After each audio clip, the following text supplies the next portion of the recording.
நமக்கு தெரிஞ்ச விஷயத்த நம்ம வாழ்க்கையில் நடைமுறைப்படுத்தணும், பயன்படுத்தி பார்க்கணும். யூடியூப்ல 1000 போடுறாங்க, அத்தனையும் எல்லாருக்கும் தெரியுது, எல்லாருக்கும் தெரிஞ்சுக்கிறாங்க. ஆனால் யாரும் அதை பயன்படுத்தலை. ஸோ இதுக்கு ஒரு சின்ன சீக்வன்ஸ் இருக்குது. முதல்ல தெரியாத தெரிந்து கொள்ளணும், தெரியாத தெரிந்து கொண்டு தெரிந்தவற்றை அறிந்து கொள்ளணும். அறிந்து கொள்வது என்னது? இன்னும் கொஞ்சம் டீப்பாக அதோட நாலேஜ். அறிந்து கொண்டதை புரிந்து கொள்ளணும். ஓ, இவ்வளோ விஷயம் இருக்கா, அப்போ நம்ம ஏன் செஞ்ச என்ன, அது புரிந்து கொள்ளுது. புரிஞ்சுக்கப்புறம் என்ன செய்யணும்? சார் எனக்கு தெரிஞ்சிச்சு, நாலேஜ் வந்துச்சு, புரிஞ்சுக்கிட்டேன், அதோட போனால் ஒரு பயனும் கிடையாது. அடுத்தது நடைமுறைப்படுத்த வேண்டும். நடைமுறைப்படுத்துறதுக்கு அடுத்து என்ன செய்யணும்?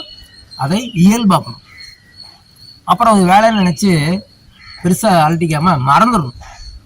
சனிக்கிழமை கிளாஸ்க்கு வரணும், அது ஒரு ப்ரோக்ராம் மாதிரி. கிளாஸுக்கு போகிறேன், ஆப்பிள் போட்டியா ஜூஸ் போட்டியா எல்லாம் பந்த சிம்பிளாக வந்துட்டு சிம்பிளாக போகும், அது மறந்து போகுது.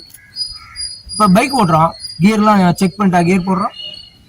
கேஷுவலாக கார் எப்படி ஓட்டுறோம்? கேஷுவலாக ஓட்டுறோம், ஏன் மறந்து போயிட்டோம். ஆனால் பழகுறப்ப எது கியர், எது பிரேக், எது ஸ்டேரிங், எது ஹார்ன், எது இண்டிகேட்டர், சப்கான்ஷியஸ் ப்ரோக்ராம் ஆகிடும். அதான் மறந்து போகுது. அப்போ ஒரு தெரியாத விஷயங்களை தெரிந்து கொண்டு, தெரிந்ததை அறிந்து கொண்டு, அறிந்ததை புரிந்து கொண்டு, புரிந்து கொண்டதை நடைமுறைப்படுத்தி, நடைமுறைப்படுத்தியதை இயல்பாக்கி, இயல்பாக்கியதை மறந்து விழிப்புணர்வோட வாழ்க்கை நடத்துறது தான் அருமையான விஷயம். நன்றி. Okay sir, thank you.